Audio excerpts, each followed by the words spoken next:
I used to think the greatest challenge in life was running a marathon, until I met a 74-year-old gentleman who said, "Doctor, I just want to get up from my chair without swearing."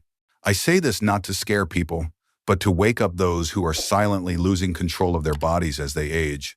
The story I am about to tell is not about failure, but about a man who once stood in the middle of a windy construction site but was afraid to get up from a chair in his own kitchen. His name is Albert Thompson, 74 years old, British, former civil engineer. And at one point, he believed that he would spend the rest of his life walking with only a cane and the fear of falling. I am Dr. Noah Jupe, a physiotherapist in a small clinic in West London. Over the past 20 years, I have met hundreds of people, over 60 people, who, without saying it, fear the same thing. Fear of becoming a burden. Most of them don't feel much pain. They just find themselves getting weaker, slower, and one day, they can't stand up anymore without someone reaching out to help. Albert's first training session began not with exercises, but with silence. He sat on a wooden chair, his hands on his knees, his shoulders slightly hunched, as if the slightest movement would throw him off balance. I stood in front of him, unhurried, without giving orders. Older people don't need a leader, they need a witness. I asked softly, "What do you fear most when you stand up?" He replied, without looking at me, "I'm not afraid of standing. I'm afraid of not being able to stand anymore." I understand that better than any medical diagnosis. When a person is afraid of falling, they stop walking, they stop living while still breathing. So the first exercise is not aimed at the body, but at the mind. How to fall is no longer a judgment, but simply a surmountable event. I asked him to try to get up from his chair, not to succeed, but to face his fear. He tensed his shoulders and tried to push himself up, but I said softly, "I'm here. I won't catch you, but I won't let you fall." He tried the first time, failed. I didn't say a word. He tried the second time, more shakily. The third time, he stood up correctly. 2 seconds, and then he sat down. He bowed his head, breathing heavily. I simply asked, "How many seconds can you stand?" He replied, almost embarrassed. "How many seconds can you stand?" 2 seconds. 2 seconds is a great start. Because in recovery, we don't count the number of times we fall. We count the number of times we get up. On Wednesday, I introduced the exercise. Raise knees when sitting, a small movement, but capable of awakening the deep abdominal and hip muscles, the foundation of balance. When I say, "Just lift your legs a few centimeters," he looked at me surprised. "Is that called exercise?" I replied, "We do not build a tower with big stones. We build it with the first stones." He did it quietly. With each lift of his pillow, I noticed the look in his eyes change, from worry to attention. Old people don't need praise. They just need to feel doing something by yourself. I explained to you, balance is not in the legs, but in the brain and core muscles. Something we often forget. When the body is no longer in control, the brain will choose the only way to avoid falling. Stand still. And it is that very stillness that causes the muscles to gradually become paralyzed, leading to irreversible deterioration. He asked, "So what do I have to do to make my brain believe me?" Train your body to do a movement that your brain can trust. During the second week, he began standing in front of the mirror each morning, not to check his hair, but to check his courage. He no longer said, "I can't do it." Instead, he said, "Okay, let me try." One afternoon, after practice, I asked him, "Do you still think you are a burden?" He hesitated, then said a sentence that made me silent for a long time. "I haven't won yet, but at least I'm not losing anymore."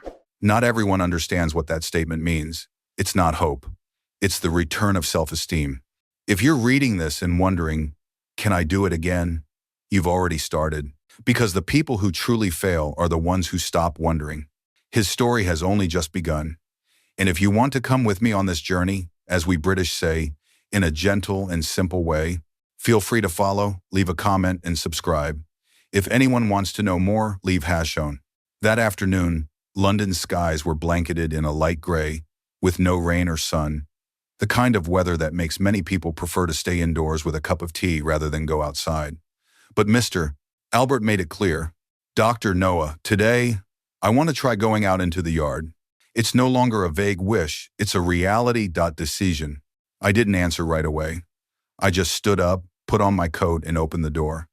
There was no applause, no cameras, just a small courtyard with a bench under an old oak tree.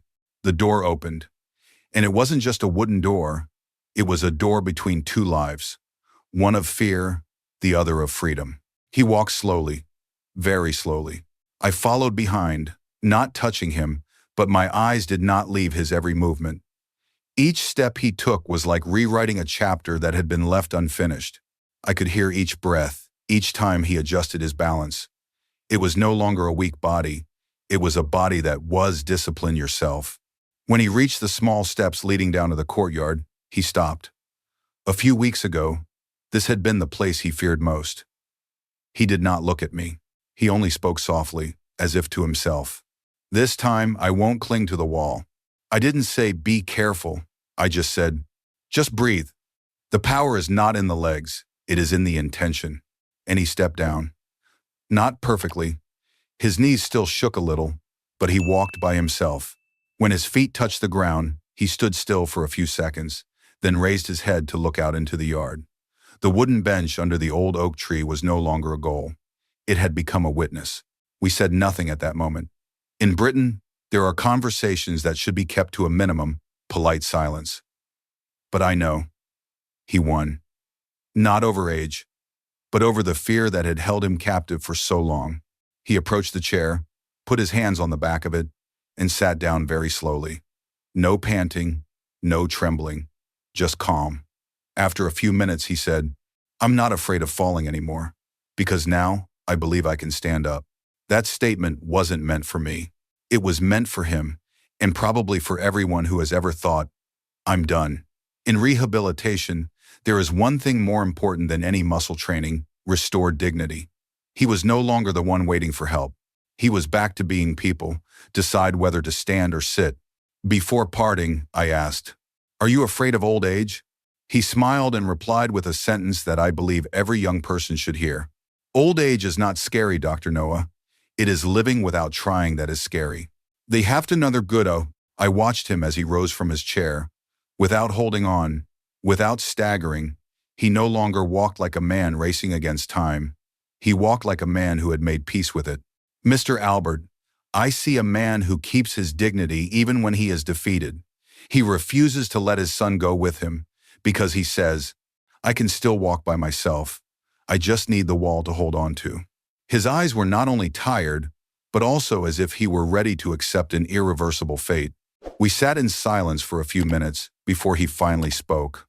Doctor, I don't want one day, when I fall down, I have to lie there and wait for someone to find me. I understand. Sometimes people are not afraid of being alone, but of being left alone in their own home. I started the exam. There was nothing abnormal about the heart or blood pressure, but the deep abdominal muscles were almost inactive. The quadriceps were weak, and the balance nerves were impaired. Not a disease. It was body neglected for too long. I said to him, you are not useless. You are just not awakened yet. Many people think that aging is a natural consequence of weakness, but medicine doesn't say that. Rehabilitation science confirms muscles can develop at any age if we give them the chance. And the strange thing is, most elderly people do not lose because of pain, but lose because they think I can't do it anymore. I asked him a simple question. If you could stand up without holding on, what would you do first? He was silent for a long time and then replied, I'll go out into the garden myself, just to see if the roses are still blooming. Not a big dream, just a very small thing. But I understand, it's not roses, it's liberty. And I decided, I'm not just going to help him practice, I'm going to help him regain pride. That journey doesn't start with weights, it doesn't start with machines. It starts with the way he sits up straight and breathes. I tell you in advance, Mr. Albert, there will be no miracle in 3 days. There will be times when you will want to give up. There will be days when you feel like you are not making any progress. But as long as you do not turn your back on yourself, I will not turn my back on you. It's not a treatment anymore. It's an honorable agreement between two men. You may be listening to this story at a different age, but if you have ever felt like your body is no longer listening to you, then you know that feeling hurts more than any pain. And I tell you this not to elicit pity, but to say, it's not too late. That morning, he did not return to his usual sofa. He went straight out into the garden. Step by step, his hands no longer sought the wall to hold on to, but opened slightly as if trying to feel the world again. When he bent down to touch the withered rose, I realized it was not his body that was recovering, but his soul that was awakening. The next day, he came earlier than usual. I asked jokingly, "Are you afraid of being late for practice?" He smiled and replied briefly, "No, I just don't want to lie in bed anymore." From then on, our training sessions were no longer just technical movements. They were conversations with the body. Every time he tensed his abs to stand up, he fought against the thought, "I am old." Every deep breath he took was a time he told himself, "I still have enough strength." And I realized people don't get weak because their bodies get old, but because their faith wears away. I began adding gentle, proactive exercises to his routine: single leg balances, low stepping hurdles, glute squeezes as he stood up. With each completion, he held his head a little higher, not because of the accomplishment, but because he felt he was regaining control. One rainy afternoon, when the gym was empty, he said to me, "Doctor, I realize I've lived the past few years as someone waiting for the end, and now I find myself wanting to begin." I didn't answer right away. I just gently held his shoulder and said, "Then let's get started. It's never too late to start over." Since then, he has become a role model for other patients. They see in him a living example that growing old does not mean withering away. He still has the same appearance, white hair, slightly trembling hands, but his eyes are different. The eyes of a man who has overcome despair and returned to himself. When I asked him if he had any new goals, he laughed. "Yes, I want to prune the rose garden myself, and if I fall, I'll get up myself." At that moment, I understood. What we do in the gym is not just to restore muscles. We are helping people regain their dignity, confidence, and pride that time has taken away. And I know there will be many other Mr. Alberts who just need a hand outstretched, a little faith, to let them know that they are still here. Because just a week later, when Mr. Albert stood up from his chair without holding onto his armrests, he did not cry. But I saw, in the silence, he whispered, "I'm still here." As we entered the third week, the atmosphere in the sessions with Mr. Albert changed. He no longer came with the same tense expression as the first day, but instead with a determined silence. He did not smile, did not talk much, but one thing changed clearly. He no longer asked, "How long will it take for me to get well?" He just asked, "What shall I try today?" I knew I could go one step further. It was no longer just sit, stand, raise knees. It was time to help him face his biggest fear: lose balance when there is nothing to hold on to. During that practice session, I took him to the middle of the room, where there were no walls, no chairs, just empty space. He looked around as if he were standing in the middle of a vast field, even though it was only a room with 4 walls. I said, "Mr. Albert, now, I want you to just stand and put your hands down." He shook his head. "Doctor, what if I fall?" A would did, would be a would did, a would did, a would did. I stepped back exactly 1 step and said slowly, "I won't catch you, but I won't let you touch the ground." He didn't answer.